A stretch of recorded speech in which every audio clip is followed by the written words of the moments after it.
जय हिंद साथियों। आज है पॉलिटी एमसीक्यू सीरीज़ का 36वां डे और आज हम देखने वाले हैं पॉलिटी के 10 एमसीक्यू को और उसके साथ साथ हम इसके बेसिक्स कॉन्सेप्ट्स को भी समझेंगे। ठीक है, यहाँ पे देख सकते हो कि आज हम किस प्रकार के टॉपिक्स को पढ़ने वाले हैं और उसके साथ साथ हम इसके बेसिक्स कॉन्सेप्ट्स को भी समझने वाले हैं। देख सकते हो कि vice president of executive councils के बारे में समझने वाले हैं। ठीक है, वाइस प्रेसिडेंट, ध्यान रखना कि यहाँ पे वाइस प्रेसिडेंट का केवल बात नहीं हो रहा है, यहाँ पे vice president of executive councils का बात हो रहा है। ठीक है, तो ये क्या चीज़ होता है तो हम इसके बारे में समझेंगे और उसके एमसीक्यू को भी देखेंगे। ठीक है, इंटरिम गवर्नमेंट्स के बारे में समझने वाले हैं, इसके एमसीक्यू को भी देखने वाले हैं। ठीक है, इसी प्रकार का प्राइम मिनिस्टर पोस्ट से रिलेटेड, प्राइम मिनिस्टर का पोस्ट जो है भारत में कब से चल रहा है, ठीक है, तो हम इसके बारे में समझेंगे। गवर्नमेंट ऑफ इंडिया एक्ट के बारे में समझेंगे, 1935 एक्ट के बारे में। लोकसभा और राज्यसभा को जो है वो पहले किस नाम से जाना जाता था, ठीक है,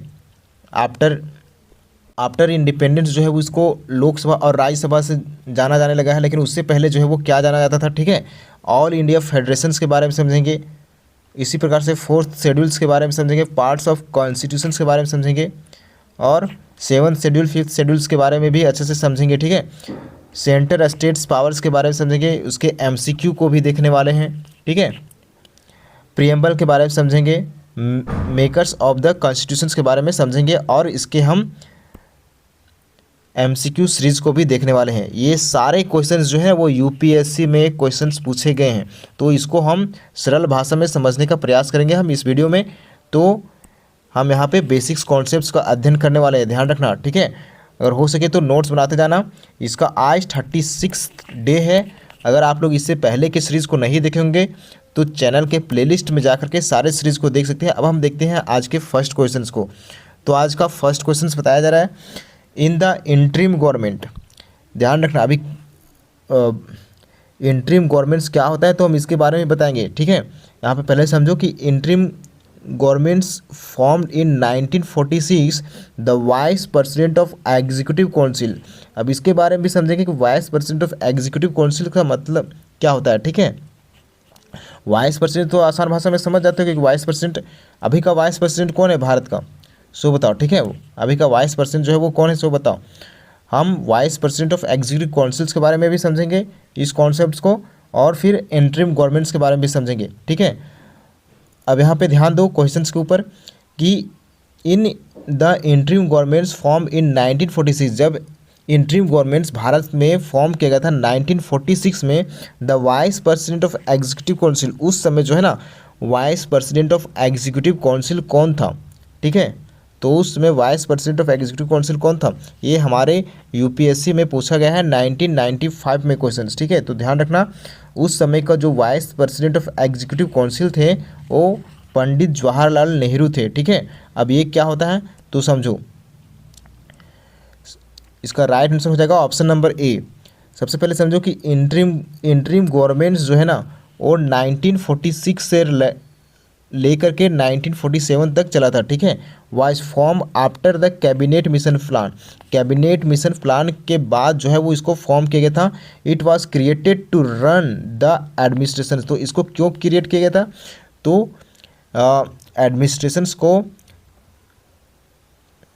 प्रॉपरली रूप से जो है ना वो रन करे, इसके लिए जो है ना वो क्रिएट किया गया था इंटरिम गवर्नमेंट्स को। ठीक है, बिफोर इंडिपेंडेंस, इंडिपेंडेंस से पहले जो है वो इसको क्रिएट किया गया था इंटरिम गवर्नमेंट्स को जो है ना वो। ठीक है, ध्यान रखना इंटरिम गवर्नमेंट्स जो है वो बिफोर इंडिपेंडेंस क्रिएट किया गया था। The president of executive council, अब उस समय का जो प्रेसिडेंट जो था ना वो कौन थे, तो आर्चिबाल्ड वेवेल जो थे उस समय के ब्रिटिश वाइसरॉय थे। ठीक है, प्रेसिडेंट को ही क्या कहा जाता था, तो उस समय ब्रिटिश वाइसरॉय कहा जाता था। ठीक है, और उस समय का जो vice president of executive council थे अभी हम बता चुके हैं, जैसे कि आजकल प्राइम मिनिस्टर्स के रूप में जाना जाता है, उस समय जो है उसको vice president of executive council का दर्जा मिला हुआ था। ठीक है, तो इंटरिम गवर्नमेंट्स का vice president of executive council कौन थे? तो पंडित जवाहरलाल नेहरू थे। That position was given to Jawaharlal Nehru, जो कि पोजीशन दिया गया था किसको? तो पंडित जवाहरलाल नेहरू को। ठीक है, so practically Nehru headed the interim governments. उस समय नेहरू जो थे वो क्या करते थे? तो हेड करते थे इंटरिम गवर्नमेंट्स को। ठीक है, अब यहाँ पे ध्यान दो, ध्यान देने वाली बात है कि interim governments of India, interim governments के बारे में हम समझते हैं। तो during the interim government of India 1946 से 1947, इंटरिम गवर्नमेंट्स का समय काल जो था वो कब से कब तक था? 1946 से 1947 के बीच। ठीक है, India did not have the constitutional post of vice president of India. India के पास जो है ना वो कॉन्स्टिट्यूशनल वाइस प्रेसिडेंट के पास जो था वो कोई भी जो है ना वाइस प्रेसिडेंट का पोस्ट जो था उस समय खाली था। ठीक है, उस समय वाइस प्रेसिडेंट को ही क्या कहा जाता था? जैसे अभी प्राइम मिनिस्टर्स का जितना पावर होता है ना प्राइम मिनिस्टर के पास, उस समय वाइस प्रेसिडेंट के पास उतना ही पावर होता था। ठीक है, that post was created later by the constitution of India. इस पोस्ट को जो क्रिएट किया गया था जब भारत का संविधान बन गया था तब। ठीक है, अब देखो यहाँ पे however there was a position called vice president और द एग्जीक्यूटिव काउंसिल। तो vice president of executive council कहा जाता था उस समय। जैसे अभी फंक्शन करता है प्राइम मिनिस्टर हमारे देश में, जिस प्रकार से प्राइम मिनिस्टर अभी फंक्शन करते हैं उसी प्रकार से जो है उस समय vice president of executive council के पास जो है उतना पावर था। ठीक है, तो इसके बारे में डिफरेंस क्या था, आई होप आपको ये चीज़ समझ में आ गया होगा। अब यहाँ पे देखो, in India prime minister post when came. तो भारत में जो है प्राइम मिनिस्टर का पोस्ट जो था वो कब आया था? तो भारत में जो प्राइम मिनिस्टर का पोस्ट जो है वो कब आया था? तो ऑफिशियली रूप से जो है ना वो 15 अगस्त 1947 के बाद जो है ना वो प्राइम मिनिस्टर का पोस्ट जो है वो भारत में एग्जिस्टेंस में आया था। ठीक है, व्हेन इंडिया बिकेम इंडिपेंडेंट, जब भारत जो है वो पूर्ण रूप से क्या हुआ था? तो इंडिपेंडेंट हुआ था। First prime ministers of India उस समय कौन थे? तो पंडित जवाहरलाल नेहरू जो है भारत के फर्स्ट प्राइम मिनिस्टर्स थे। और उससे पहले उनका पोस्ट किस रूप में था? तो vice president of executive councils के रूप में। ठीक है, इसका दर्जा जो था उस समय वो एज ए प्राइम मिनिस्टर्स के रूप में ही था। ठीक है, इसलिए उसको जो है वो first prime ministers of India के रूप में भी नियुक्त किया गया था। ठीक है, he became prime ministers on 15 August 1947 and served until 1964 तक जो है वो भारत के प्रधानमंत्री रहे थे पंडित जवाहरलाल नेहरू। ठीक है, अब देखो यहाँ पे इंटरिम गवर्नमेंट्स का मतलब क्या होता है? तो इंटरिम गवर्नमेंट्स का मतलब हम यहाँ समझते हैं अच्छे से। तो इंटरिम गवर्नमेंट्स जो होता है, and interim governments means A temporary governments, एक प्रकार का क्या होता है? तो ये टेम्प्रोरी गवर्नमेंट्स होता है। ठीक है, इंटरिम गवर्नमेंट जो है वो एक प्रकार का टेम्प्रोरी गवर्नमेंट्स होता है, formed for a short period, जो कि फॉर्म किया जाता है शॉर्ट पीरियड के लिए, अनटिल ये परमानेंट गवर्नमेंट, जब तक कोई परमानेंट गवर्नमेंट ना आ जाए तब तक के लिए जो है ना वो शॉर्ट पीरियड के लिए जो है वो गवर्नमेंट को नियुक्त किया जाता है। ठीक है, ताकि जो है वो पोस्ट जो है वो खाली ना रहे और देश जो है वो सुचारू रूप से चलता रहे। ठीक है, और न्यू कॉन्स्टिट्यूशन इज इस्टेब्लिश, जब न्यू कॉन्स्टिट्यूशन इस्टेब्लिश किया गया उसके बाद जो है वो गवर्नमेंट को जो है वो इलेक्टेड किया गया था। ठीक है, उससे पहले जो था वो इंटरिम गवर्नमेंट जो है वो चल रहा था। ठीक है, अब यहाँ पे देख सकते हैं कि why India needed N interim governments इन 1946। 1946 में जो है वो भारत में इंटरिम गवर्नमेंट्स की आवश्यकता क्यों पड़ा था? आफ्टर वर्ल्ड वार सेकेंड के बाद Britain decided to give independence to India. World war second के बाद जो है ना वो ब्रिटेन डिसाइड कर लिया था। ठीक है, और हमारे स्वतंत्रता सेनानी के संघर्षों के द्वारा ब्रिटेन को ये झुकना पड़ा था कि अब इंडिया को जो है ना वो इंडिपेंडेंस दे देना चाहिए था, ठीक है, but India did not at have it's on constitution. लेकिन भारत के पास उस समय क्या था, अपना संविधान नहीं था और ना ही कोई इलेक्टेड गवर्नमेंट्स था, ठीक है। सो टेम्प्रोरी गवर्नमेंट्स जो है ना वो उस समय जो है वो टेम्प्रोरी गवर्नमेंट्स की रिक्वायर्ड पड़ा था, जिसके कारण वहाँ पे इंटरिम गवर्नमेंट्स को अपॉइंट किया गया था, ठीक है।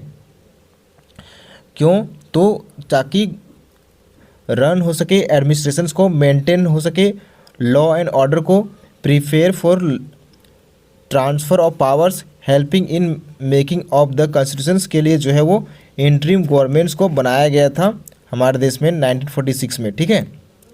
अब यहाँ पे देख सकते हो कि there for the interim governments of India was formed on 2 सितंबर 1946। भारत में जो इंटरिम गवर्नमेंट जो बनाया गया था वो कब बनाया गया था, तो 2 सितंबर 1946 को जो है बनाया गया था इंटरिम गवर्नमेंट्स को, based on the cabinet mission plan. तो किसके बेसिस में, तो कैबिनेट मिशन प्लान के बेसिस में, ठीक है। अब यहाँ पे देखते हैं हम कुछ ऑप्शंस के ऊपर समझने का प्रयास करते हैं ताकि एग्जाम्स में क्वेश्चंस ना छूटे, अगर इससे रिलेटेड कुछ भी क्वेश्चंस आता हो तो, ठीक है। देख सकते हो कि सर्वपल्ली राधाकृष्णन जो थे वो क्या थे, तो फेमस फिलोसफर थे और स्टेट्समैन थे, ठीक है। उसके बाद जो था वो भारत के वाइस प्रेसिडेंट ऑफ इंडिया बने थे, कब से कब तक, तो 1952 से लेकर के 1962 तक जो थे वो भारत के वाइस प्रेसिडेंट ऑफ इंडिया भी बने थे, doctor Sarvepalli Radhakrishnan. Second president of India जो थे वो डॉक्टर सर्वपल्ली राधाकृष्णन भी थे, ठीक है, 1962 से लेकर के 1967 तक। और ये अगर पूछा जाए कि इंटरिम गवर्नमेंट्स का मेंबर थे क्या, तो डॉक्टर सर्वपल्ली राधाकृष्णन जो थे वो इंटरिम गवर्नमेंट्स के मेंबर नहीं थे, ठीक है। अब हम देखते हैं सी राजा गोपालाचारी के बारे में हम समझते हैं, ठीक है। इसको जाना जाता था राजा जी के रूप में भी जाना जाता था, ठीक है।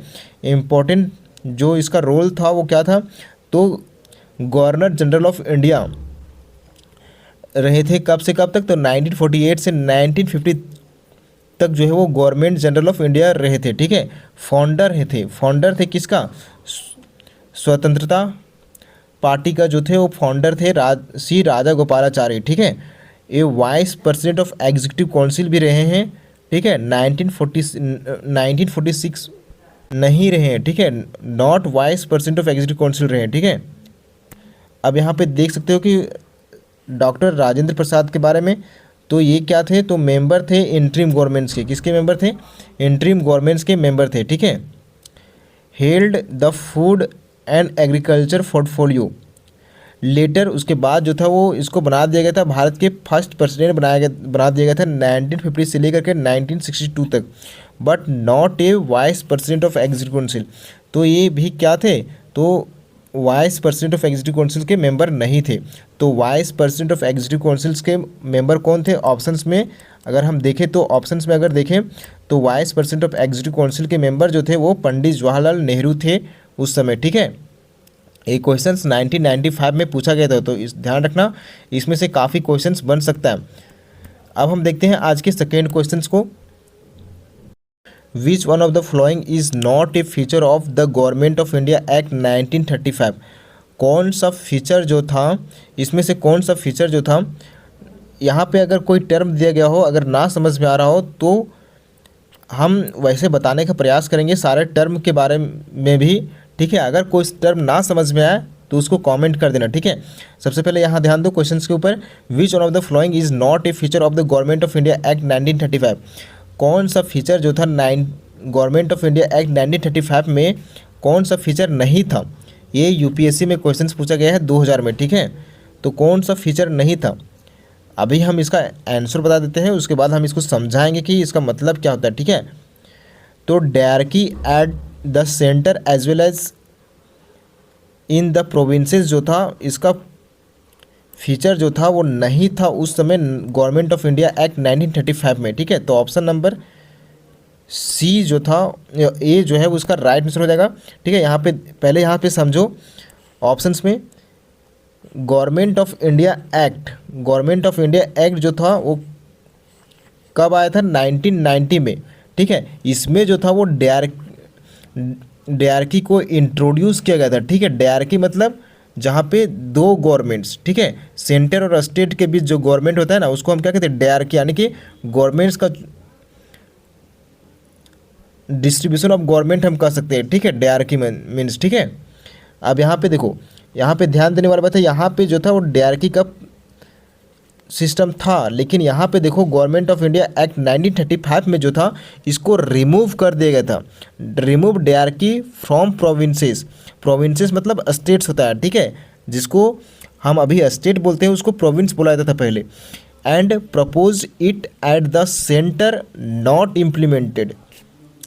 यानी कि 1935 में जो था ना उसको हटा दिया गया था, ठीक है। 1935 में जो था वो डायरकी को हटा दिया गया था, ठीक है।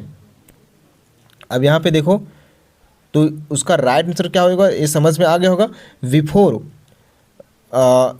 यहाँ पे समझने वाला बात है कि जो यहाँ पे बताया गया है ऑप्शन नंबर 2 में, a bicameral legislature, bicameral legislatures के बारे में हम समझते हैं। तो यहाँ पे देखो, back cameral legislature before Lok Sabha and Rajya Sabha the central legislature has central legislative assembly, lower house and council of state upper house.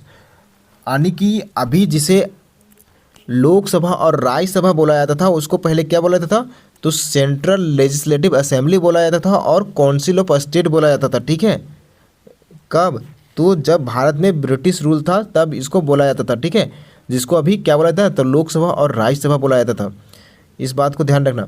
Meaning of provincial autonomy, provincial autonomy का मतलब क्या होता है, provincial autonomy means that the provinces, यानी कि provinces means state, हम बता चुके हैं, जिसको अभी स्टेट बोला जाता था उसको पहले प्रोविंसेस बोला जाता था। Have the power to govern themselves in certain matters without interference from the central governments. यानी कि प्रोविंशियल ऑटोनॉमी मीन्स, यानी कि जहाँ पे यानी कि स्टेट में जो है ना वो सेंट्रल गवर्नमेंट जो है वो इंटरफेरेंस नहीं कर सकते थे। यानी कि स्टेट्स के पास भी जो है ना वो क्या था, सर्टेन पावर था, उसके पास क्या था, पावर था स्टेट के पास, उसी को हम क्या कहते हैं, प्रोविंशियल ऑटोनॉमी बोला जाता था, ठीक है। यहाँ पे देखो, in British India provincial autonomy was introduced. कब इंट्रोड्यूस किया गया था, तो प्रोविंशियल ऑटोनॉमी जो इंट्रोड्यूस किया गया था वो 1935 में इंट्रोड्यूस किया गया था। Before this provinces were controlled by the British central governments. यानी कि इस प्रोविंसेस से पहले जो था ना वो ब्रिटिश सेंट्रल गवर्नमेंट्स हुआ करता था, ठीक है, सेंट्रल गवर्नमेंट जो वो उसको कंट्रोल किया करती थी। After provincial autonomy provinces got there on elected members. Province जो थे वो क्या अपने मेंबर्स को जो है वो खुद इलेक्ट करने लगे थे, ठीक है। प्रोविंस कहे तो स्टेट्स का बात कर रहा है, ठीक है।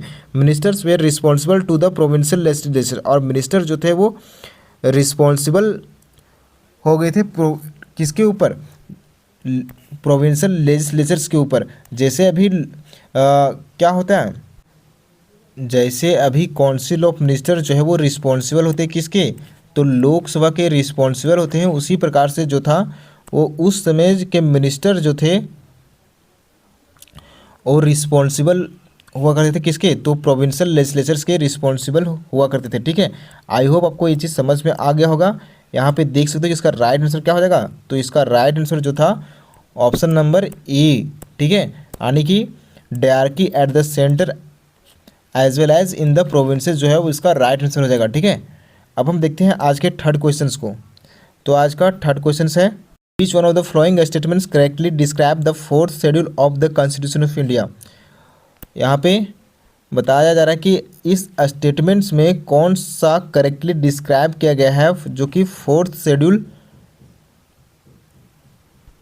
में दिया गया है। तो कौन सा स्टेटमेंट जो है वो फोर्थ शेड्यूल में दिया गया है, ये हमारे यूपीएससी का क्वेश्चन है 2001 में जो पूछा गया है, ठीक है। तो फोर्थ शेड्यूल में कौन सा स्टेटमेंट दिया गया है, यहाँ पे देखो ध्यान से, it lists distributions of power between union and states.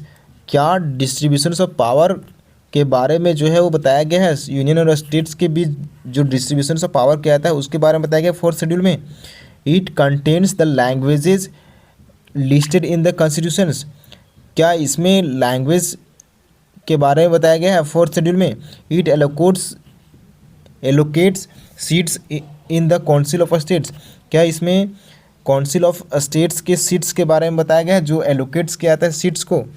None of the above. तो इसमें से राइट आंसर जो हो जाएगा क्या हो जाएगा, ऑप्शन नंबर सी जो है वो राइट आंसर हो जाएगा। यानी कि सीट्स को कितना एलोकेट करना है इसके बारे में जो है वो हमारे संविधान के 4th शेड्यूल में बताया गया है। कहाँ पे बताया गया है, तो सीट्स को एलोकेशंस को लेकर के 4th शेड्यूल में बताया गया है, ध्यान रखना, ठीक है। The 4th schedule specifies how many members each state, कहाँ पे, तो हर एक स्टेट में या फिर यूनियन टेरिटरी में कितना यानी राज्यसभा के सदस्य जो होते हैं ना, स्टेट और यूनियन टेरिटरी से कितना मेंबर को जो है ना वो भेजना है राज्यसभा में, तो इसके बारे में जो है बताया गया है हमारे संविधान के 4th शेड्यूल में, ठीक है, ध्यान रखना। जैसे कि देख सकते हैं कि उत्तर प्रदेश में जो है वो राज्यसभा का जो सीट है वो कितना है, 31, ठीक है। महाराष्ट्र में कितना है, 19, बिहार में 16। तो इस प्रकार से पूरे स्टेट और यूनियन टेरिटरी को मिला करके 245 सदस्य जो है वो राज्यसभा में बैठते हैं, ठीक है। अब बताओ कि कितने सदस्य जो है ना वो नॉमिनेटेड किए जाते हैं राज्यसभा में, ठीक है। आई होप आपको ये चीज़ समझ में आ गया होगा। इसी प्रकार से देख सकते हो इट कंटेन्स, ऑप्शंस 2 को अगर देखें कि इसमें जो है वो क्या करता है, कंटेन्स करता है लैंग्वेज के बारे में बताया गया है, ठीक है।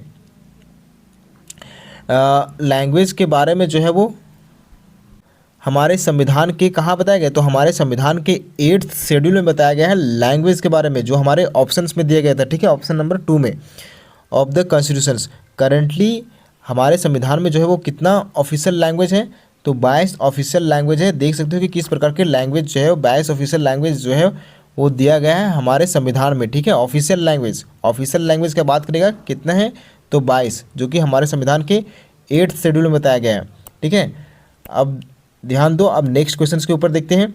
तो नेक्स्ट क्वेश्चन बताया जा रहा है कि with reference to the constitution of India which one of the following pairs is correctly match.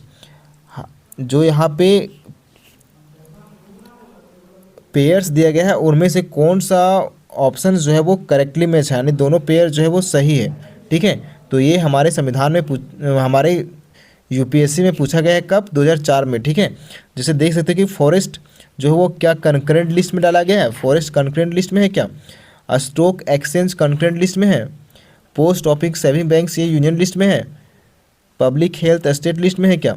तो इसमें से कौन सा पेयर जो है वो नॉट करेक्टली है, यहाँ देखो, ध्यान दो कि नॉट करेक्टली का पूछ रहा है, ठीक है, इस बात को ध्यान रखना, ठीक है। नॉट करेक्टली पूछ रहा है तो नॉट करेक्टली जो हो जाएगा ऑप्शन नंबर बी हो जाएगा, यानी स्टॉक एक्सचेंज जो है वो यूनियन लिस्ट में डाला गया है, ना कि कंकरेंट लिस्ट में डाला गया है। तो ऑप्शन नंबर बी इसका राइट आंसर हो जाएगा, हाँ ना। स्टॉक एक्सचेंज को जो है वो कहाँ पे डाला गया है, तो यूनियन लिस्ट में डाला गया है, ठीक है, ना कि कंकरेंट लिस्ट में। यहाँ पे ध्यान दो कि फॉरेस्ट को जो है ना वो कंकरेंट लिस्ट में डाला गया है, forest are in concurrent list, forest जो है वो कंकरेंट लिस्ट में है, कहाँ पे, तो लिस्ट 3rd में है, कंकरेंट लिस्ट के लिस्ट 3rd में of the 7th schedule of the constitution of India. और कहाँ पे रखा गया है, तो 7th शेड्यूल में भी रखा गया है, ठीक है। This was shifted from state list to concurrent list. State list से फॉरेस्ट जो था पहले वो कहाँ था, तो स्टेट लिस्ट में था, लेकिन उसको बाद में जो है वो कंकरेंट लिस्ट में डाल दिया गया अमेंडमेंट करके, ठीक है। कब अमेंडमेंट किया गया था, तो 42nd अमेंडमेंट 1926 में इसको स्टेट लिस्ट से कंकरेंट लिस्ट में डाल दिया गया था। Both union and state governments can make laws forest. तो अब कंकरेंट लिस्ट में जो भी सब्जेक्ट होता है ना उसमें यूनियन गवर्नमेंट्स और स्टेट गवर्नमेंट्स दोनों जो है वो कानून बना सकते हैं, ठीक है, इंडिपेंडेंट रूप से। अब यहाँ पे ध्यान दो कि स्टॉक एक्सचेंज जो है वो कहाँ पे है, तो स्टॉक एक्सचेंज जो है वो यूनियन लिस्ट में है, ना कि कंकरेंट लिस्ट में। Stock exchange fall under union list, this they are regulated by the central governments. तो स्टॉक एक्सचेंज को जो रेगुलेट किया जाता है, तो किसके द्वारा रेगुलेट किया जाता है, तो सेंट्रल गवर्नमेंट्स के द्वारा। आनी एक इसका स्पेशल बॉडी है SBI, ठीक है, जिसको बोलते हैं securities and exchange board of India. तो इसी के द्वारा जो है वो इसको रेगुलेट किया जाता है स्टॉक एक्सचेंज को, ठीक है। Therefore the pairing stock exchanges concurrent list is incorrect, ठीक है। इसलिए ऑप्शन बी जो था उसका क्या हो जाएगा, ये गलत हो जाएगा, ठीक है। पोस्ट ऑफिस का बात करें, पोस्ट ऑफिस, सेविंग बैंक्स, ये सब कहाँ है, तो यूनियन लिस्ट में है। देख सकते हो कि subjects like post office, postal services and saving banks are in union list, ये सब कहाँ है, तो यूनियन लिस्ट में है। They are managed by the central governments, जिसको मैनेज किया था किसके द्वारा, तो सेंट्रल गवर्नमेंट्स के द्वारा, जैसे देख सकते हो कि इंडियन पोस्ट के बाद, ठीक है।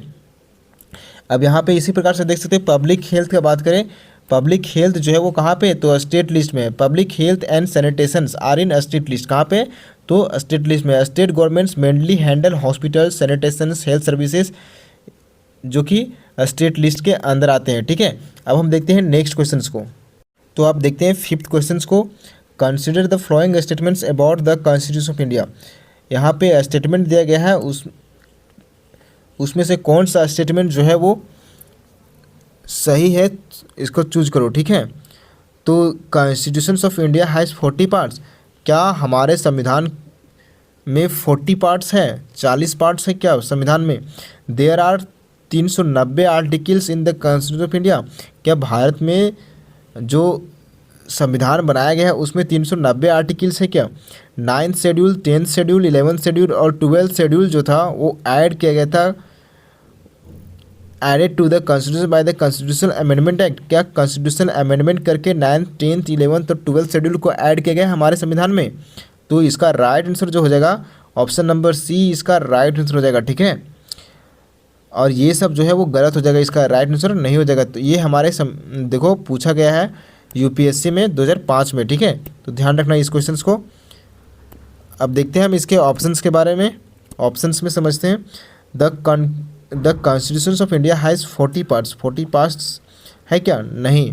तो हमारे संविधान में 40 पार्ट्स जो है वो नहीं दिए गए। द कॉन्स्टिट्यूशन ओरिजिनली रूप से जो था ना वो कितना थे, तो 22 पार्ट्स ओरिजिनली रूप से जब हमारा संविधान बना था तब 22 पार्ट्स थे, लेकिन एट प्रेजेंट जो है ना वो 25 पार्ट्स है। कितना, 25 पार्ट्स है। जैसे देख सकते हो कि सम पार्ट्स एडेड अमेंडमेंट्स के थ्रू अमेंडमेंट्स के थ्रू जो है वो जोड़ा गया था। जैसे पार्ट 9 को देख सकते हो, पार्ट 9A को देख सकते हो, पार्ट 9B को देख सकते हो।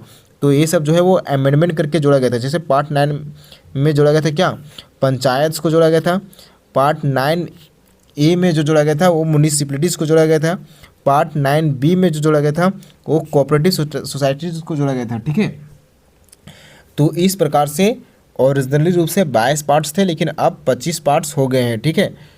सो 40 पार्ट्स इज़ इनकरेक्ट। अब यहाँ पे देख सकते हो कि there are 390 articles in the constitution, क्या 390 आर्टिकल्स हैं हमारे संविधान में।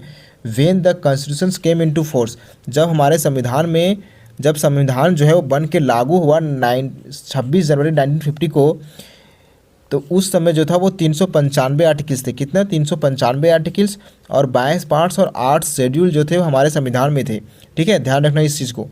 After many amendments the constitution know has about 470 articles, कई सारे अमेंडमेंट्स करने के बाद जो है वो अभी हमारे संविधान में जो आर्टिकल्स है वो कितना, 470 आर्टिकल्स हैं। Through some added as like, जैसे देख सकते हो किस प्रकार से ऐड किए गए हैं। तो जैसे अमेंडमेंट करके 21A, 339A, ETC, यानी कि तरह तरह से अमेंडमेंट करके जो है वो आर्टिकल्स को ऐड किए गए हैं।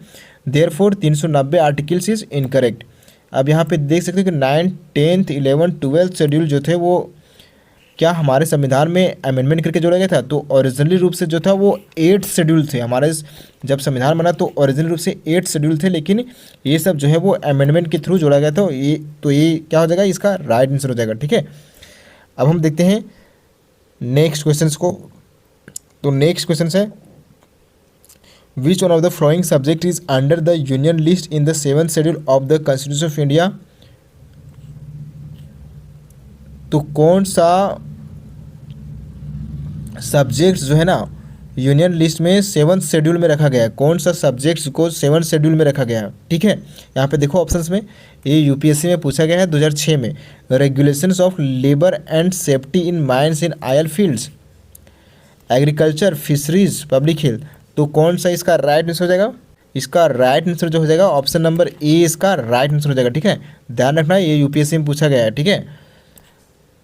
Regulations and regulations of labour and safety in mines and oil fields जो है वो 7 शेड्यूल में रखा गया है। This subjects is in union list first में रखा गया है। So only parliament can make laws. So इसमें जो है केवल पार्लियामेंट जो है वो लॉ बना सकते हैं, ठीक है। यहाँ पे देख सकते हो कि इसको यूनियन लिस्ट में रखा गया है। जैसे example mining and petroleum activities, ठीक है, mining and petroleum activities are regulated by the central governments. तो जितना भी खनन का कार्य होता है या पेट्रोलियम से रिलेटेड जितना भी कार्य होता है वो सारा जो है वो सेंट्रल गवर्नमेंट्स इसमें क्या कर सकती है, तो इसमें लॉज बना सकती है, ठीक है। तो इसीलिए इसको जो है वो कहाँ पर रखा गया है, तो इसको सेंट्रल तो यूनियन लिस्ट में रखा गया है, ठीक है। अब देख सेकेंड ऑप्शंस में देखते हैं तो एग्रीकल्चर के बारे में समझते हैं। एग्रीकल्चर को जो रखा गया है वो स्टेट लिस्ट में रखा गया है, यानी कि लिस्ट सेकेंड में, ठीक है। State governments make laws related to agriculture. State government जो है वो लॉज बना सकती है related to agriculture, farming, irrigations, ठीक है। अब देख सकते हो कि फिशरीज़ के बारे में समझते हैं जो कि ऑप्शन सी में था। तो fisheries is mainly in state list. Fisheries जो रखा गया है वो कहाँ रखा गया है, तो मेनली रूप से स्टेट लिस्ट में रखा गया है फिशरीज, ठीक है। States manage fishing activities. State जो है वो मैनेज कर सकते हैं फिशिंग एक्टिविटीज़ को लेकर के, यानी इनलैंड वाटर जितने ही प्रकार के लॉज बना सकते हैं वो स्टेट जो है वो बना सकता है इंडिपेंडेंटली रूप से, ठीक है, फिशरीज से रिलेटेड। अब यहाँ पे देख सकते हैं पब्लिक हेल्थ से रिलेटेड, तो public health and sanitation are in state list. Public health and sanitation को कहाँ रखा गया है, तो स्टेट लिस्ट में रखा गया है। States control hospital, sanitation systems and health programmes, ठीक है। इसी प्रकार से यहाँ पे ध्यान देने वाली बात है कि सबसे ज़्यादा जो लिस्ट रखा गया है वो कहाँ पे रखा गया है, तो यूनियन लिस्ट में रखा गया है। इस क्वेश्चन बन सकता है, ठीक है। ध्यान रखना 97 लिस्ट जो है वो यूनियन लिस्ट में है, स्टेट लिस्ट में 66 और 47 जो है वो कॉन्करेंट लिस्ट में, ठीक है। अब हम देखते हैं नेक्स्ट क्वेश्चन को। नेक्स्ट क्वेश्चन है with schedule of the constitution of India contains a special provisions of the administrations and control of scheduled areas and scheduled tribes in several states। तो स्पेशल प्रोविजंस जो है वो scheduled areas और scheduled tribe से related जो है वो किस शेड्यूल में रखा गया है, ठीक है। तो इसका राइट आंसर जो हो जाएगा ये हमारे यूपीएससी में पूछा गया है 2008 में, ठीक है। तो ध्यान रखना शेड्यूल से रिलेटेड क्वेश्चन जो है वो बहुत ज़्यादा पूछे जाते हैं। तो शेड्यूल से रिलेटेड किसी भी एग्जाम में जो है वो बहुत सारे क्वेश्चन पूछे जाते हैं, तो इसका ध्यान रखना, ठीक है। इसका राइट आंसर जो हो जाएगा वो ऑप्शन नंबर बी इसका राइट आंसर हो जाएगा, ठीक है। यानी कि 5th शेड्यूल में रखा गया है। यहाँ पे देख सकते हो कि option number B the 5th schedule of the constitution of India deals with the administration and control scheduled areas और scheduled tribes in states other than north east. तो शेड्यूल्ड एरियाज और शेड्यूल्ड ट्राइब्स के बारे में जो है वो north east के बारे में जो है वो 5th शेड्यूल में रखा गया। कहाँ पे, 5th शेड्यूल में रखा गया, ठीक है। ये क्या प्रोवाइड करता है, तो ये प्रोवाइड करता है special governance and arrangements for scheduled areas, ठीक है। Powers to the governor and Indian state to the makes regulations and for peace and governance in schedule areas, establishments of tribes advisory councils. जैसे देख सकते हो कि schedule areas का बात करें, जैसे झारखंड, छत्तीसगढ़, ओडिशा जो है वो शेड्यूल्ड एरियाज़ के रूप में जाना जाते हैं, ठीक है। इसी प्रकार से हम देखें 3rd शेड्यूल के बारे में बात करें जो कि हमारे ऑप्शंस में था, तो थोड़ा सा हम देख लेते हैं। The 3rd schedule of the constitution of India contains forms of oath और अफर्मेशंस। इसमें ओथ और अफर्मेशंस का बात किया गया है ऑफ द कॉन्स्टिट्यूशनल अथॉरिटीज़, जैसे प्रेसिडेंट, वाइस प्रेसिडेंट, मिनिस्टर, जजेज, members of parliaments and state legislatures के ओथ के बारे में जो है बताया गया है, ठीक है। अब इसी प्रकार से 7th शेड्यूल का बात करें तो 7th schedule of the constitution of India जो है वो यूनियन लिस्ट, स्टेट लिस्ट और कॉन्करेंट लिस्ट को रखता है, ठीक है। It divides legislative power between union and states के बीच जो है वो पावर का डिस्ट्रीब्यूशन किस तरह से करना है ये बताता है 7th शेड्यूल, ठीक है। 9th शेड्यूल्स का बात करें तो 9th schedule of the constitution of India contains laws that were originally protected judicial review mainly जो है वो land reforms, it was first constitutional amendment act 1951, यानी कि लैंड रिफॉर्म्स का बात करता है, मेनली रूप से जो है वो 9 शेड्यूल्स की बात करता है। ठीक है, यहाँ पे एक ध्यान देने वाली बात है कि there are 2 schedules related to tribal areas. Two schedules जो है ना वो रिलेटेड है। हमारे संविधान में कितना शेड्यूल है? 12 शेड्यूल है, जिसमें से 2 शेड्यूल जो है ना वो ट्राइबल एरियाज से रिलेटेड है। ठीक है, यहाँ पे देख सकते हो कि ट्राइबल एरियाज से जो रिलेटेड शेड्यूल्स हैं वो 5th शेड्यूल और 6th शेड्यूल दोनों आते हैं। शेड्यूल एरियाज और मोस्ट, ये जो है 5th शेड्यूल जो है वो शेड्यूल एरियाज मोस्ट स्टेट्स में बात करता है, जबकि 6th शेड्यूल जो है वो tribal areas in north east India का बात करता है। ठीक है, तो ध्यान देना। ठीक है, 6th शेड्यूल में जैसे देख सकते हो असम, मेघालय, त्रिपुरा में जो है वो ट्राइबल एरियाज़ का जो है वो बात करता है। ठीक है, इसी प्रकार से हम आज का नेक्स्ट क्वेश्चन को देखते हैं। The distribution of power between centre and states in the constitution of India is based on the scheme provided which act.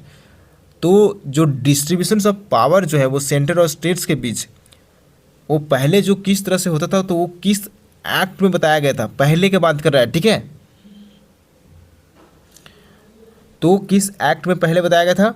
तो गवर्नमेंट ऑफ इंडिया एक्ट 1935 में जो था ना पावर्स बिटवीन सेंटर और स्टेट्स के बीच जो है ना वो किस तरह से प्रोवाइड करना है, तो इसके बारे में बात करता था। ठीक है, तो गवर्नमेंट ऑफ इंडिया एक्ट 1935, यहाँ पे देखो, the government of India act 1935 introduce A federal structures and division of powers between centre and provinces का बात करता था। ठीक है, प्रोविंसेस तो स्टेट्स का बात कर रहा है। ठीक है, यहाँ पे देख सकते हो कि it divided subject into 3 list. Subject जो पावर्स को डिवाइड किया जाता था वो कहाँ पे? तो फेडरल लिस्ट में, प्रोविंशियल लिस्ट में, कॉन्करेंट लिस्ट में। ठीक है, फेडरल लिस्ट जिसको बोला जाता है आज क्या? Union list.